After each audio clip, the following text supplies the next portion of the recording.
Bom dia, queridos irmãos, a graça e a paz. Espero que todos estejam bem, com a graça do Senhor. Eu quero pedir licença aos irmãos para eu dar uma pausa na exposição de Mateus que temos feito. E eu quero hoje tratar de um assunto que realmente temos aqui cantado no dia de hoje, que é sobre o nascimento de Cristo. Aliás, o tema do sermão de hoje será o nascimento mais extraordinário da história. O nascimento mais extraordinário da história.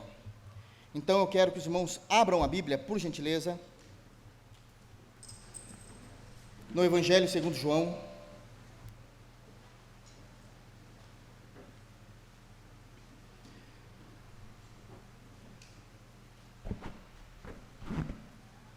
Evangelho segundo João. E eu quero ler com os irmãos apenas 2 versículos. Eu quero ler com os irmãos o versículo de número 1, do capítulo 1, e quero ler com os irmãos o versículo de número 14, do capítulo 1. Então nós iremos ler o verso de número 1, e depois saltaremos para o versículo de número 14. Amém? Todos estão aqui? Amém. Diz assim o texto sagrado, palavras do apóstolo João, inspiradas pelo Espírito Santo.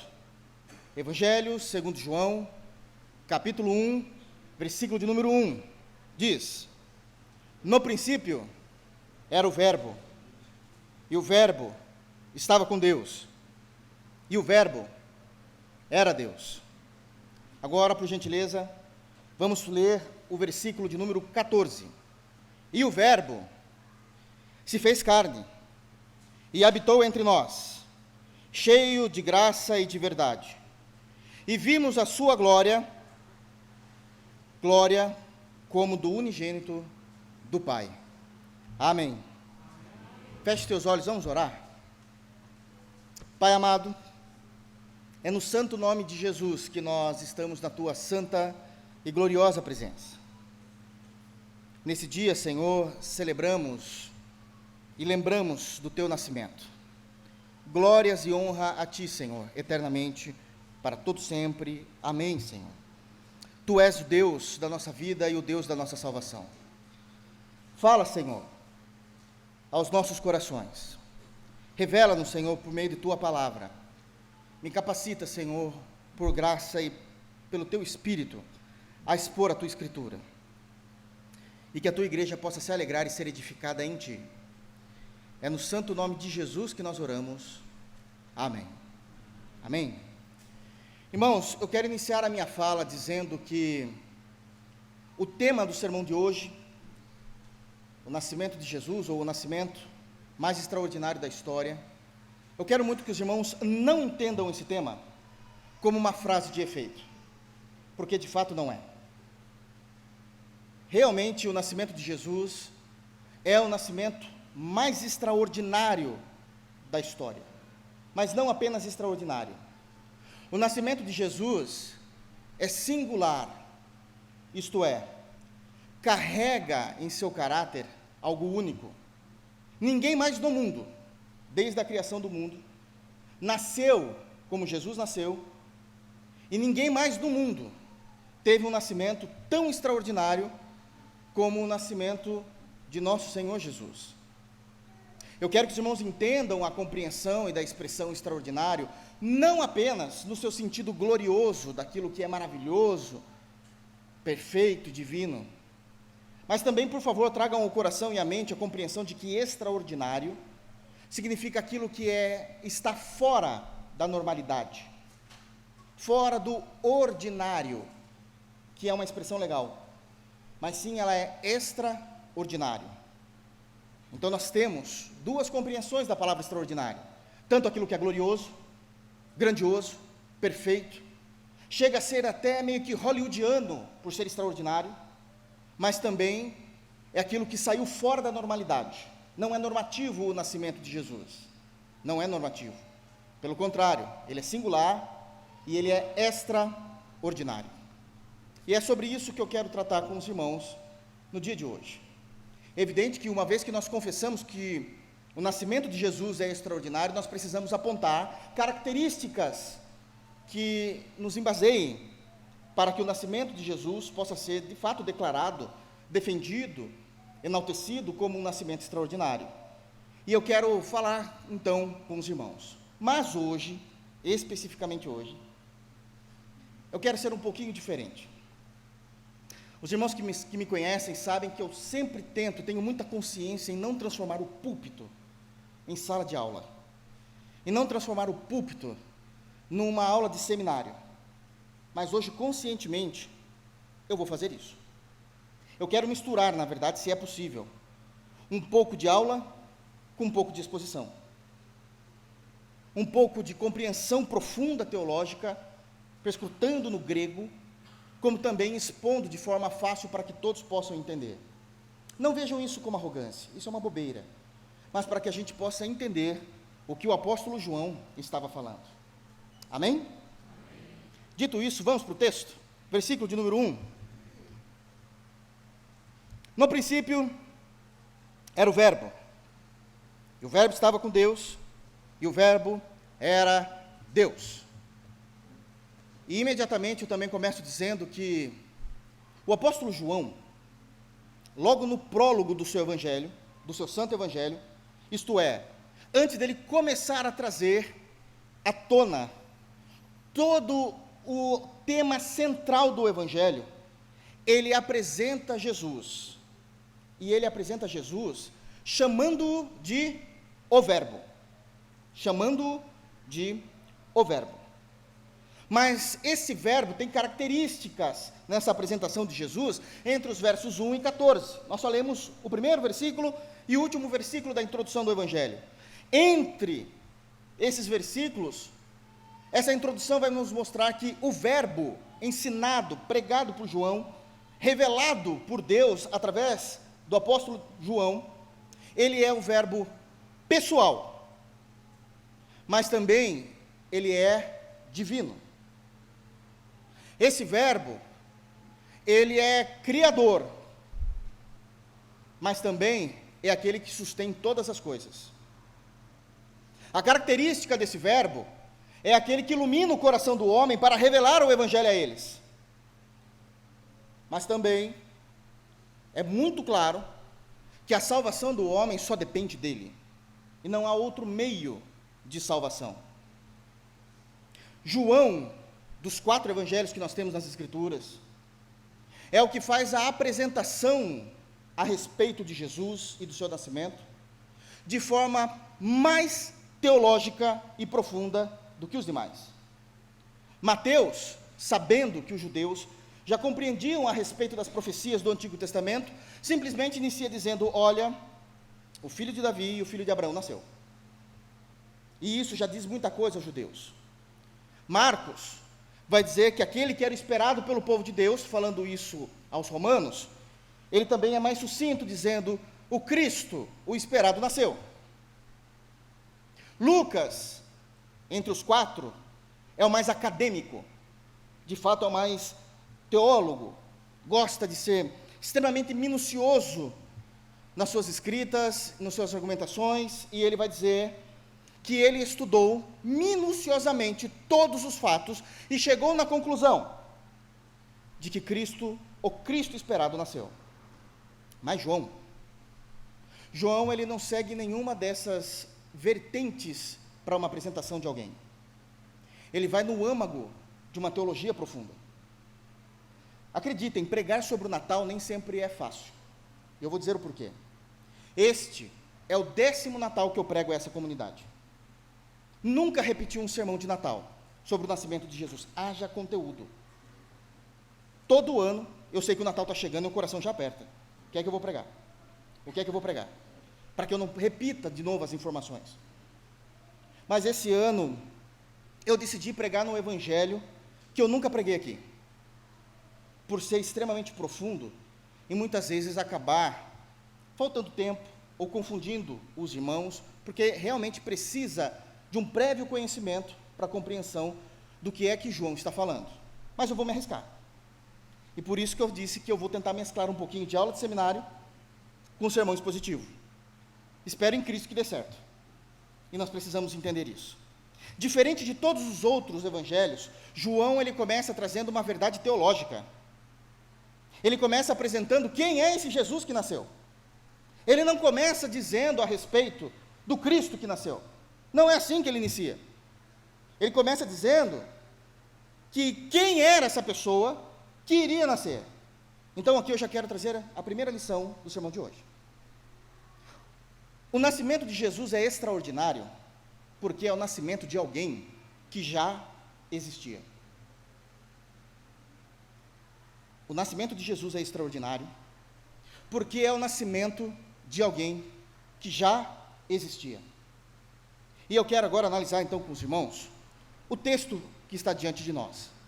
Imaginem João escrevendo o Evangelho no momento em que muitos estavam, de alguma forma, desconfiando, não tendo segurança de que Jesus era o Filho de Deus. Esse é o tema do Evangelho de João, Jesus, o Filho de Deus. E ele começa agora a escrever o Evangelho e, tomado pelo Espírito Santo, ele diz exatamente isso. No princípio, era o Verbo. No princípio, era o Verbo. Deixa eu falar uma coisa. Em nenhum lugar do mundo, uma pessoa é chamada de o Verbo. Só Jesus foi chamado. Para os judeus, ouvir que Jesus é o Verbo também não era algo comum e muito menos esperado. É inédito. Nunca ninguém antes foi chamado de o Verbo. Nunca ninguém depois foi chamado de o Verbo. Porque existe uma conduta e uma vertente teológica extremamente profunda no texto. Aliás, quem é que chama alguém de o Verbo? Vem aqui fazendo favor. Ninguém fala isso. Aliás, a gente precisa entender também por que o Verbo. E aqui, eu quero cavocar com os irmãos como é que João de fato escreveu. Nós sabemos que o Antigo Testamento foi escrito em hebraico e o Novo Testamento foi escrito em grego. João, cheio do Espírito Santo, pega a sua pena e agora, iluminado pelo Espírito, inspirado de forma inerrante pelo Espírito, ele começa a escrever o seguinte: em anre, em hologos, kai hologos, em prostouteon, kai theos, em hologos. E isso é algo importantíssimo. A primeira parte da frase que ele escreve é em anre, em logos. E eu quero aqui chamar a atenção da palavra logos para os irmãos, que na tradução para o português deveria ser a palavra. Mas a palavra não expressa o que João estava escrevendo, porque logos é muito mais do que uma palavra comum. Então, os teólogos brasileiros optam por traduzir como foi traduzido no latim, o verbo, ou o verbum, em latim. E por que ele está chamando Jesus de o Verbo? Porque na gramática grega, eu falei que ia ser um pouquinho de aula, né? E assim eu estou me lembrando de uma época de seminário, quando eu dava aula no seminário.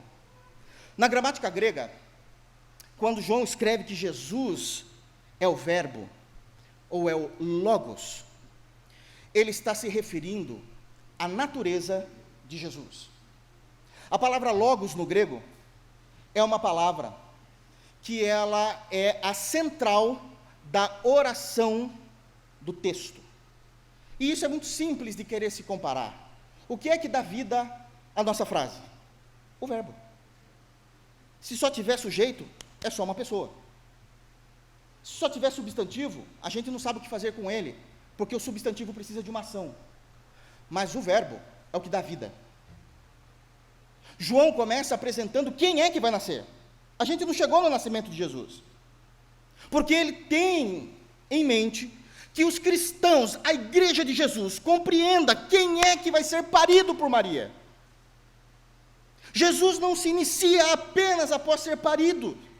Jesus precisa ser crido em como ele era antes do seu nascimento. E João começa dizendo que ele é o Logos de Deus. O próprio verbo criativo de Deus. De forma simplificada, a palavra logos no grego se refere a uma palavra, e prestem atenção porque é muito diferente da gramática do português, e às vezes nós temos essa dificuldade mesmo de entender. Mas o logos é uma palavra, um termo no grego que nós chamamos de uma palavra de viva voz. O que é uma viva voz no grego? É aquele que cria, é aquele que mantém todas as coisas, é aquele que fala e as coisas acontecem. Logos está sendo colocado como alguém que é o viva voz, mas não apenas isso. Logos também é aquele que confere concepções e ideias no texto. Porque o que João está fazendo é misturando teologia com gramática, para que todos possam entender. Esse é um dos motivos porque eu nunca preguei o nascimento de Jesus baseado em João. Porque eu tentava ser e facilitar, e faço isso de forma pastoral para a igreja. Mas entendo que a igreja hoje consegue entender isso. E ele está dizendo então que logos não é apenas a viva voz, mas logos também se refere à concepção e ideia daquilo que será dito, significando que Jesus é aquele que não apenas criou todas as coisas, mas que Jesus é aquele que colocou toda a ambiência de vida e existência, a concepção de universo, a concepção de vida, a concepção de tempo, espaço, circunstâncias, sai de Jesus. Sai de Jesus. Mas tem mais coisas. Logos também é aquela palavra de decreto, o que decreta as coisas. E é por isso que nós temos em Jesus o autor da vida, o autor da doutrina, o autor da eclesiologia. É ele que criou, é ele que ambientou em suas concepções e ideias tudo aquilo que ele queria, e é ele que mantém doutrinariamente todas as coisas. Para um judeu, quando ele lê em Logos, o judeu sabe o que está lendo. Abrindo parênteses. Pastor, então quer dizer que eu preciso entender grego para entender as escrituras? Não, nós temos traduções maravilhosas para o português. Não há necessidade para nós entendermos o que o texto está querendo dizer de forma central. O português é o suficiente, queridos.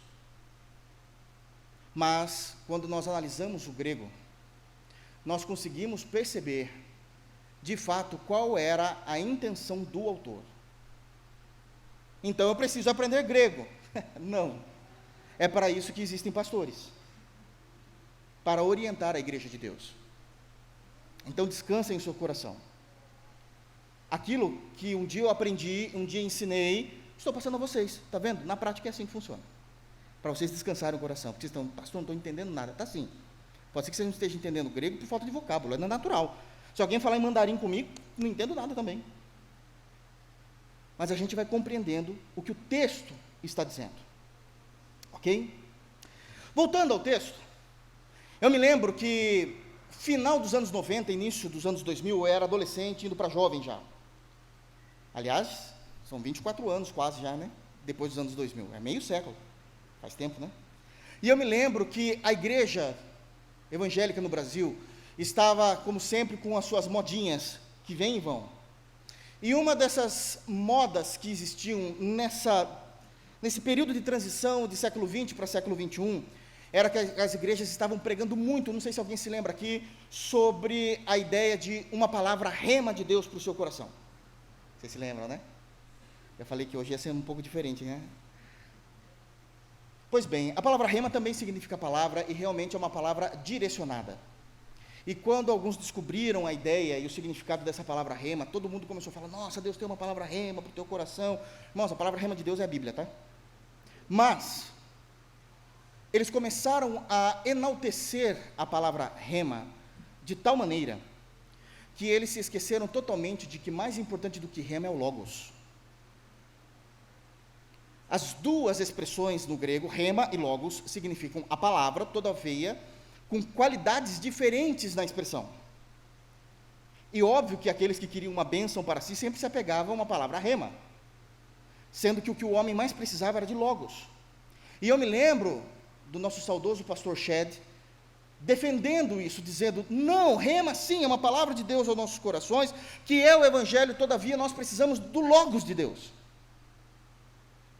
Do logos de Deus.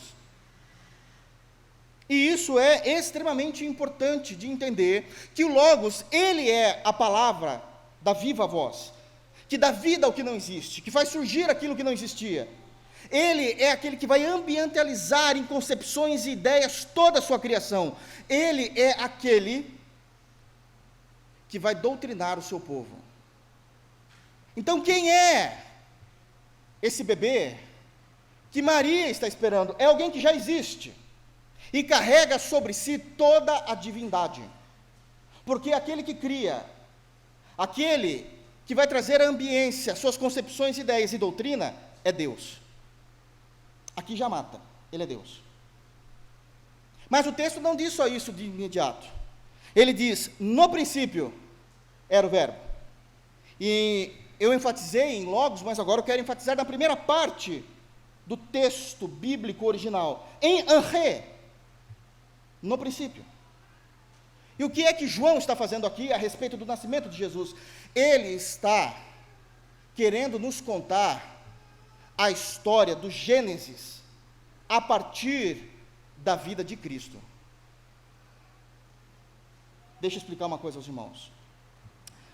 Quando João escreve o original do texto bíblico, ele diz em Anré, ele está nada mais do que se apropriando daquilo que foi escrito em Gênesis, capítulo 1, versículo 1. No princípio, criou Deus os céus e a terra. Gênesis, por meio de Moisés, também inspirado pelo Espírito Santo, na mesma medida, o objetivo é narrar a criação, como tudo começou na perspectiva da criação. Todavia, nós temos aqui, de imediato, um entrave. Não é um problema, é um entrave. Qual entrave? Porque o grego, o Novo Testamento foi escrito em grego, mas o Antigo Testamento foi escrito em hebraico. E Gênesis 1:1 é mais ou menos assim: Bereshit bara Elohim et Shammai ve'et et arent. Isso significa que nós estamos falando em hebraico e João está falando em grego. Só que se passou todo, prestem atenção, isso aqui é importante, se passou todo o Antigo Testamento. Todo o Antigo Testamento. Finda-se o Antigo Testamento com o profeta Malaquias. Amém, irmãos? Em nome do Senhor Jesus. Com o profeta Malaquias.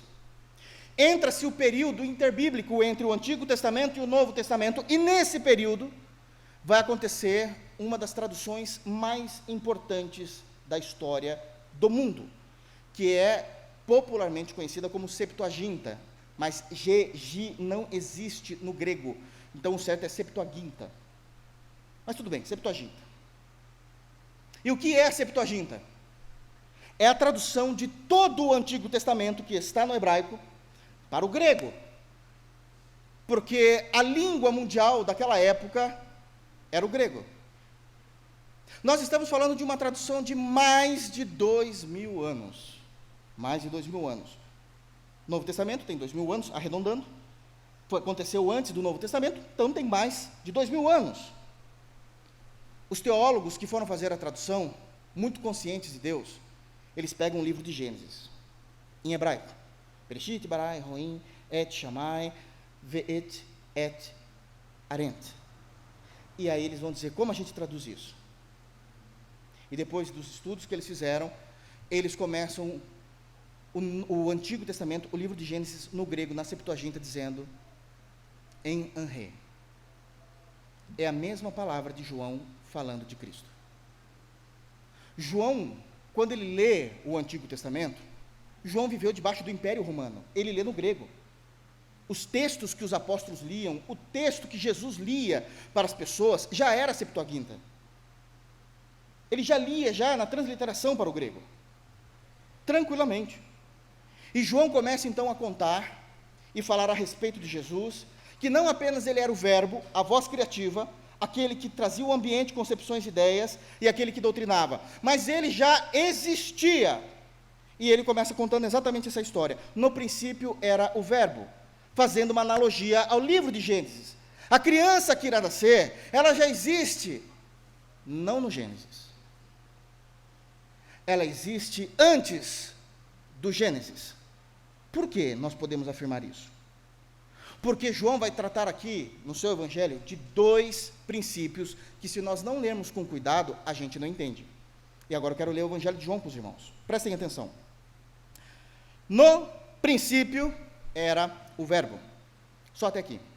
Não, vamos além. E o verbo estava com Deus, e o verbo era Deus. Qual é o foco da narrativa do evangelho? Eu falei que é aula de seminário. É a pessoa do verbo. João está falando e assimilando o verbo com o Gênesis? Não. Ele usa a mesma terminologia para provar que Jesus é antes do Gênesis. Por que é que podemos afirmar isso? Porque o Gênesis para João está no versículo 2. Ele estava no princípio com Deus. Quando ele fala que o verbo estava com Deus, está dizendo que o verbo habitava com Deus Pai, antes da criação. O princípio, a palavra princípio no versículo 2, se refere ao Gênesis, mas a palavra princípio do versículo 1, é um tempo antes do Gênesis. O que João está dizendo aqui é algo maravilhoso, extremamente doutrinário a respeito dessa criança. Quando ele diz que no princípio era o verbo, ele está dizendo que o verbo vem antes do princípio de Gênesis, que estava com Deus para a criação do verso 2. Ele está tratando de dois princípios aqui, porque senão ele estaria sendo redundante. O verbo estava com Deus, e aí no versículo 2, ele estava no princípio com Deus. Não existe essa redundância no grego. Ele está falando de dois momentos específicos da história, que o verbo participou da criação, porque ele é a voz ativa. Então ele estava com Deus no verso 2, criando todas as coisas do Gênesis, mas o verbo não é criação do Pai. O verbo sempre existiu como o Pai. E aqui ele traz uma revelação: no princípio era o verbo. Que antes de ser falado do princípio da criação, o verbo já existia eternamente. Amém. É essa a concepção do nascimento de Jesus para João. Ela é um pouco mais profunda, teológica. Ele não apresenta Jesus como os outros evangelistas, mas ele continua. E o verbo estava com Deus. Em hologos, em prostonteon.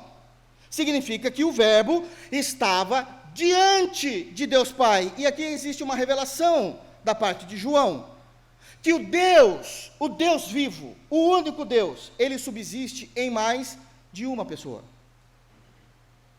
Porque há uma separação clara no grego entre a pessoa do Pai e a pessoa do Filho, e ambos sendo Deus mediante a apresentação anterior, que ele já era o princípio, o verbo. João é extremamente teológico naquilo que ele está falando.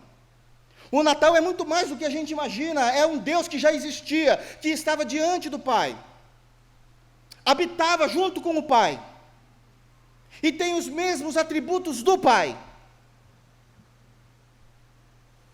Esse ser nem nasceu ainda, mas ele já era exatamente dessa natureza, diz o texto bíblico. E quando ele coloca o Filho com uma pessoa diferente do Pai, no sentido de serem dois indivíduos, duas pessoas distintas, todavia iguais, ele está nos revelando algo que todo crente em Jesus necessariamente precisa confessar. Se nós não confessarmos uma dessas coisas que eu irei falar, nós não podemos ser considerados crentes em Jesus. Ele está dizendo que Jesus é Deus de Deus, Jesus é luz de luz, Jesus é coigual, coeterno, consubstancial, transcendente como o Pai. Nem a mais, nem a menos. O mesmo nível do Pai. o mesmo nível do Pai. Mas tem mais uma outra questão do Gênesis aqui. Quando ele diz, o verbo estava com Deus, ele vai agora desmistificar o bendito nome de Deus do Antigo Testamento, de como Deus era chamado. Elohim. E o que isso tem a ver com Elohim? É porque Elohim é um nome que nós chamamos na teologia de uma pluralidade singular. Elohim está no plural, mas os artigos utilizados para definir Elohim no hebraico, todos são no singular. Deixa eu explicar. Então nós temos aqui o irmão João. A gente vai falar de dois irmãos João. Nós vamos dizer assim, eu estou forçando aqui a barra mesmo, tá? Joãos. E aí, como nós vamos definir o artigo os Joãos, lá da igreja, aí você imagina eu falando assim, os Joãos, lá da igreja, você vai falar, nossa, doeu o ouvido. Doeu. Mas é exatamente assim que está no hebraico. Deus, uma vez que é chamado de Elohim, está dizendo que o Senhor é uma pluralidade de pessoas. Só que essas pessoas, exceto o Pai, nunca foi revelado claramente no Antigo Testamento. Nunca. Elohim é plural. O singular seria Eloá. Mas Elohim está já no plural. E a grande questão dos judeus é, por que Deus é chamado de Elohim? E eles tentam interpretar o nome Elohim através de seus atributos. É porque Deus tem muitos atributos, Deus é muito grande, por isso que foi escrito no plural. Não é não, ali é nome próprio. É a maneira como estamos se dirigindo ao Senhor. Não é por causa dos atributos, é por causa da pluralidade da pessoa singular de Deus. Um Deus, três pessoas. No texto, ele revela a segunda. Ele estava com Deus. A ideia de prostonteon significa que ele habitava com Deus, faz parte desse Deus, sendo uma pessoa distinta. Vocês imaginam isso na cabeça dos judeus? Se na sua já está assim? É esse o Cristo que nasceu. É essa grandiosidade que nós temos diante de nós e que nasceu. Mas o texto continua. E ele diz, e o verbo era Deus. Kai theos em hologos. E aqui eu quero que vocês prestem atenção. No português, o maior sentido por causa do verbo utilizado no português, sempre está no passado, era. É colocado então no final, e o verbo era Deus. Mas no grego, o verbo é presente. Kai theos.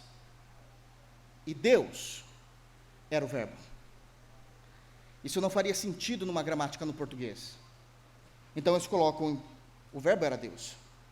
Mas o texto grego diz, Deus é o verbo. E aqui tem algo importante. Esse nome e essa pessoa, da última parte do versículo 1, e o verbo era Deus. Este Deus é o Deus Filho. E no português, talvez a gente não tenha tanta clareza, porque aparece também a palavra Deus na segunda parte, o verbo estava com Deus, e esse Deus é Deus Pai. Por que agora o verbo era Deus, é Deus Filho? Porque foi como João escreveu. Os irmãos bem se lembram, pelo menos rapidamente, em hologos, em proston, e eu falei theon, com N no final. E aí continua, kai theos, S. O N é o acusativo do grego. É para quem eu me refiro.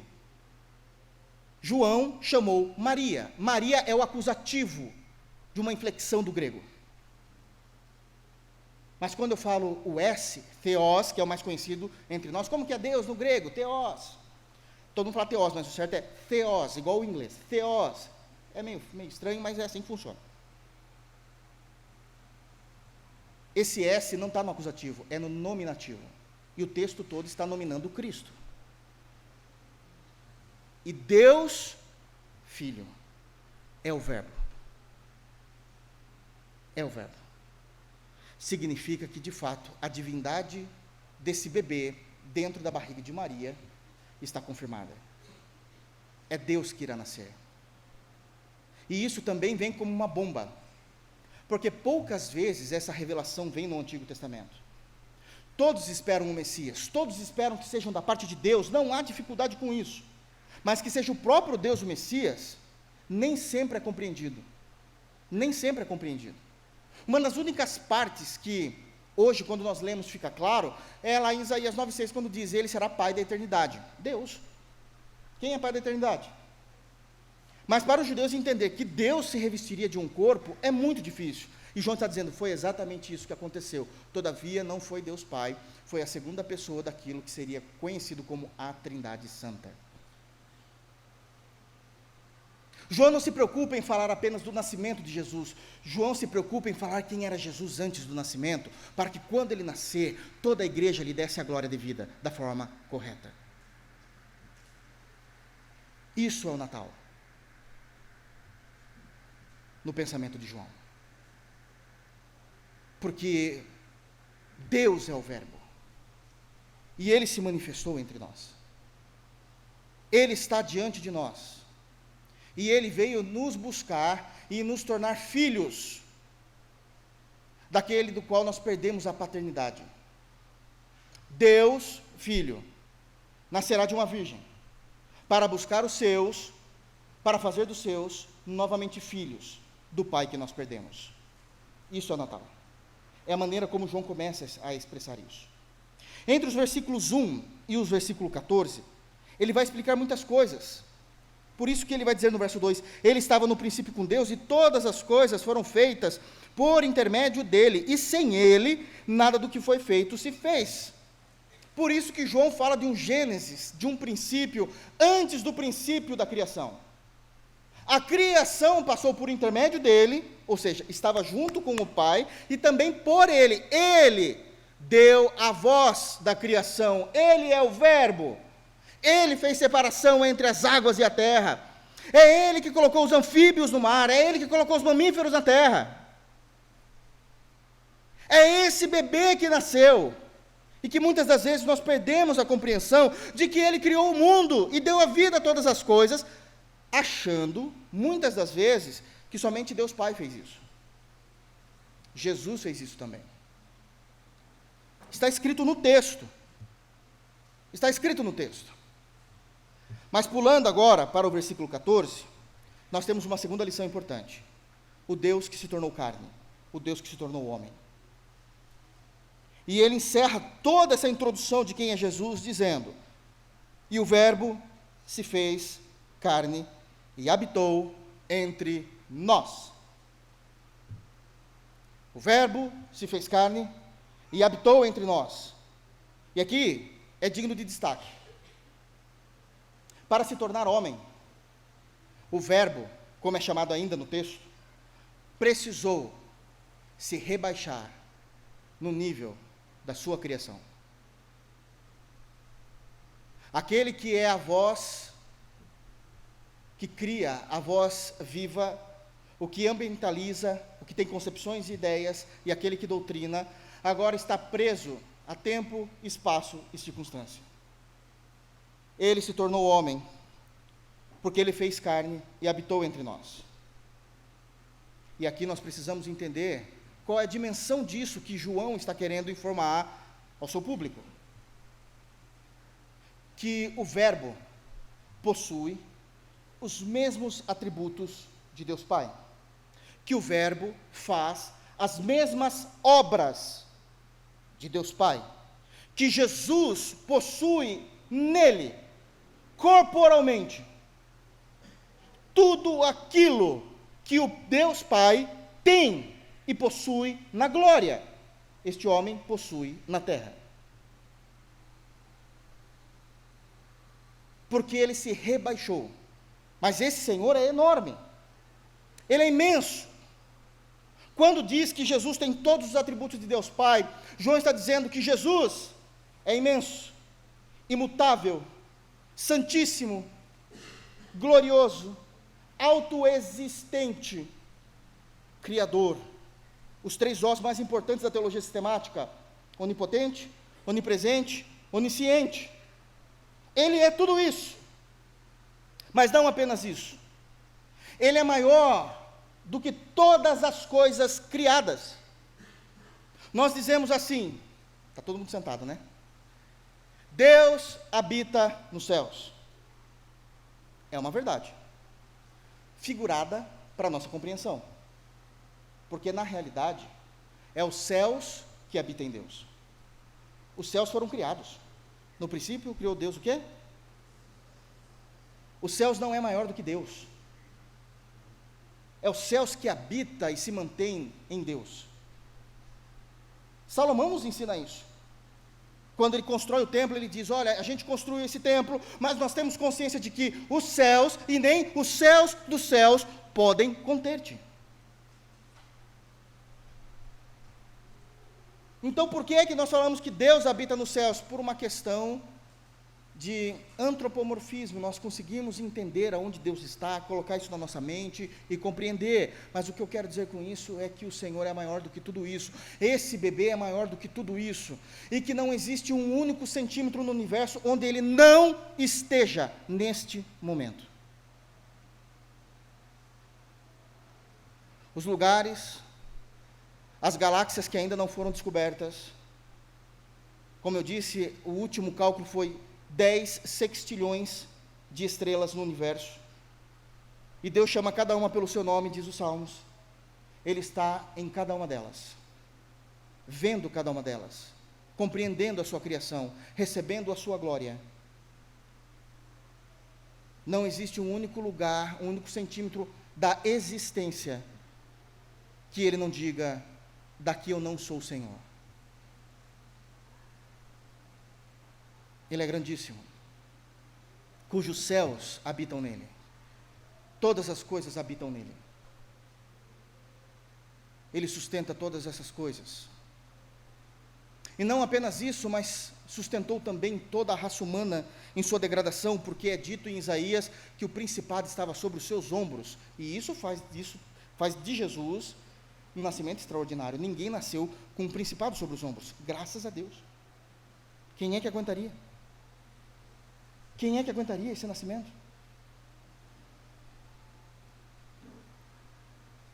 Todavia, em um determinado momento da história, esse Deus imenso e imutável, pelo poder da terceira pessoa da Trindade, o Espírito Santo, que vem sobre uma virgem, uma jovem de cerca de 17 anos, Maria, e gera nele o Cristo, gera nela o Cristo. E aquele Deus imenso se tornou, em algum momento, um zigoto. Passou-se um tempinho, um embrião. Passou-se um tempinho, um feto. Passou-se um tempinho, um bebê. Esse bebê nasceu, foi colocado numa manjedoura, enrolado em panos. Diz o texto bíblico que ele cresceu em estatura e graça. O Deus que andava por todo o universo, agora está limitado ao alcance do seu braço. Ele se tornou homem. Ele não consegue alcançar nada fora do alcance do seu braço. Deus se tornou homem, Deus se tornou um bebê. Ele não entrou num bebê, ele se tornou um bebê. E aquilo que jamais alguém esperaria aconteceu. Deus se revestiu de pele humana. Ele pisou o nosso chão. Ele comeu a nossa comida. Bebeu a nossa água. Chorou as mesmas lágrimas que você chora e derrama muitas vezes diante dele. Sentiu as nossas dores. Foi transpassado numa cruz. Morreu pelos nossos pecados. Ressuscitou para a nossa justificação. Esse é o bebê que nasceu. O Deus eterno, que além de dar voz e vida a todas as coisas, Ele orquestrou todas as ideias e concepções, inclusive a sua morte e ressurreição. Ele é o bebê que nasceu para morrer, para fazer de nós aquilo que ele já era, filho. E João está dizendo, olha, quando esse bebê nascer, entendam, ele encarnou, porque ele já existia. abrindo parênteses, não é reencarnou, tá, irmãos? Pelo amor de Deus, hein? Reencarnação é doutrina espírita estranha e herética às Escrituras. Estamos falando de encarnação. Ele se tornou homem. Ele se torna homem. Para que nós pudéssemos se tornar filhos. Provando de todas as nossas dores. E João continua dizendo a respeito desse nascimento.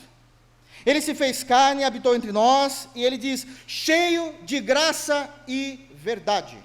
E esse é um ponto importantíssimo também na fé cristã. Extremamente importante, porque é ele que vai nos mostrar o que de fato é o amor de Deus. Já pararam para pensar se Jesus estivesse vindo, não com graça e verdade, mas com justiça e juízo? Nós não estaríamos aqui nesse momento. Aliás, possivelmente nem vivos estaríamos. E ainda, na eternidade, estaríamos sofrendo o juízo de Deus por toda eternidade. Mas ele veio para nos mostrar a graça e a verdade. E isso faz desse nascimento extraordinário, porque nenhum de nós aqui nasceu com o objetivo de expressar a graça e a verdade, trazer isso a nós. É um nascimento incrível, maravilhoso. Como isso é na prática, pastor? Simples. Algumas considerações apenas. Ele nasceu não para condenar, mas para salvar. Isso mostra a postura de quem é o Cristo. Ele tinha todos os argumentos possíveis para nos condenar em nossos erros, pecados, em nossos delitos, em nossas iniquidades, mas ele não faz isso. Ele quer salvar. Isso é mostrar graça e verdade. Jesus nasceu para não ser servido, mas para servir. E ele serve a raça humana, mostrando quem é Deus, curando enfermos, libertando os oprimidos pelo diabo, perdoando pecados. E perdoar pecados é abrir a porta para a glória. Ele nasceu para nos amar, não por causa dos nossos méritos, mas ele nos amou apesar dos nossos deméritos. Isso mostra muito da natureza desse bebê. Porque amar alguém que nos é igual é fácil. O difícil é amar alguém que em tudo é diferente. E não apenas em questões de opinião, mas em questões de vida eterna, santidade, divindade, temor a Deus, vida santa. Ele nos amou apesar dos nossos deméritos. Ele nasceu justamente quando nós estávamos perdidos. E nós fomos achados. O Senhor foi, coração por coração, de cada um que está aqui, resgatando do império das trevas e trazendo cada um de nós para o reino da sua luz. Isso é agir com graça e verdade. Isso é agir com graça e verdade. Ele nasceu no momento em que nós estávamos mortos em delitos e pecados. E ele nos deu vida. E essa vida que ele nos deu não é a mesma vida que a gente imagina. Leiam, por favor, no versículo de número 4. Esse menino que nasceu é dito assim: a vida estava nele, e a vida era a luz dos homens. Quando nós lemos no original, a palavra vida é Zoe. Zoe. E não se refere à vida biológica, como todos estão aqui. Amém? Mas se refere à própria vida de Deus. Quando Jesus nos salva e nos chama para a sua graça, Ele coloca a sua vida em nossa vida. E por isso nós somos novas criaturas. Porque a vida de Deus está em nós. Nós conseguimos perfeitamente entender isso no português. Mas esses detalhes é no original. A vida, qual vida? Se os apóstolos já eram vivos. Se Abraão já tinha sido vivo e até morreu. Moisés tinha sido vivo e morreu.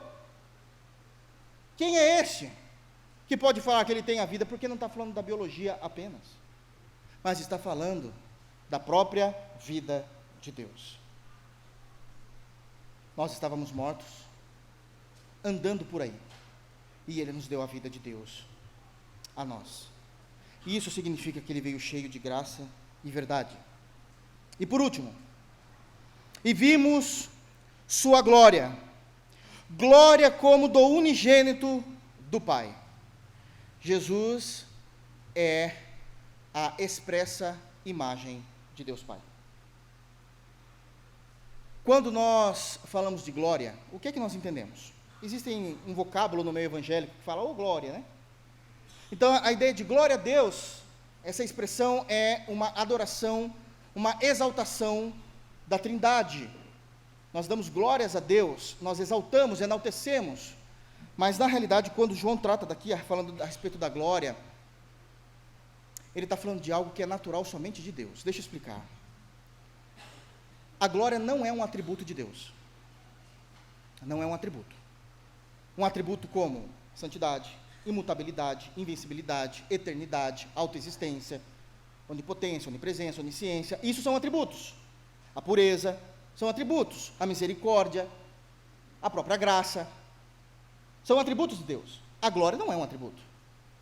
A glória são a soma de todos os atributos de Deus em seu fulgor. Isso faz de Deus um Deus glorioso.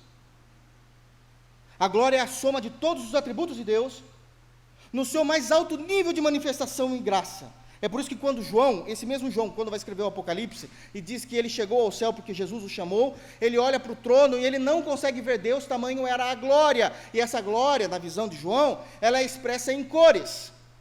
Branco, verde, vermelho. Porque a soma de todos os atributos de Deus é algo palpável. De tão glorioso que é. Os profetas do Antigo Testamento, quando foram levantados por Deus, todos eles, de alguma forma ou outra, expressavam com maior intensidade um atributo de Deus. Isaías, o perdão dos pecados, o arrependimento. Amós, expressa muito a justiça de Deus, o tempo todo. Oséias, expressa a misericórdia de Deus. Quando Jesus nasce, o Deus encarnado não expressa um único atributo de Deus. Ele expressa toda a pessoa de Deus Pai, diz o texto. A glória como do unigênito do Pai.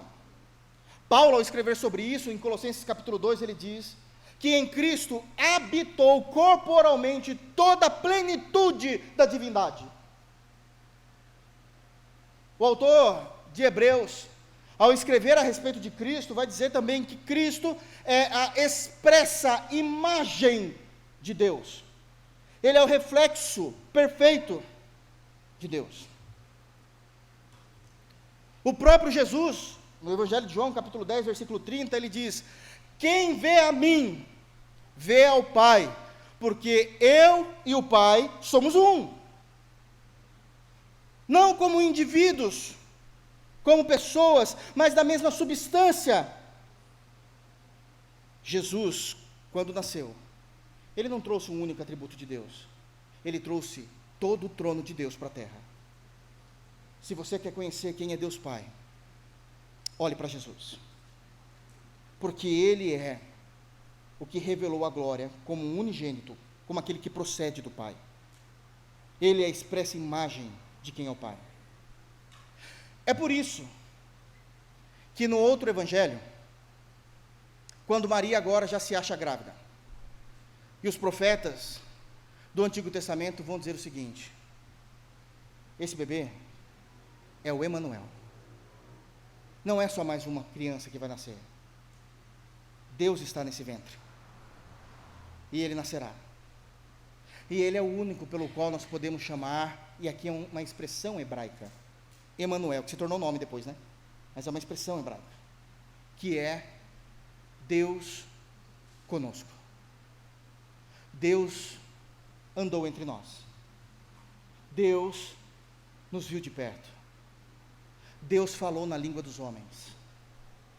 Deus nasceu e nos resgatou de volta para o Pai. Isso faz do nascimento de Jesus o nascimento mais extraordinário da história. E por isso nós o celebramos eternamente. Amém. Que Deus nos abençoe em Cristo Jesus. Vamos ficar de pé?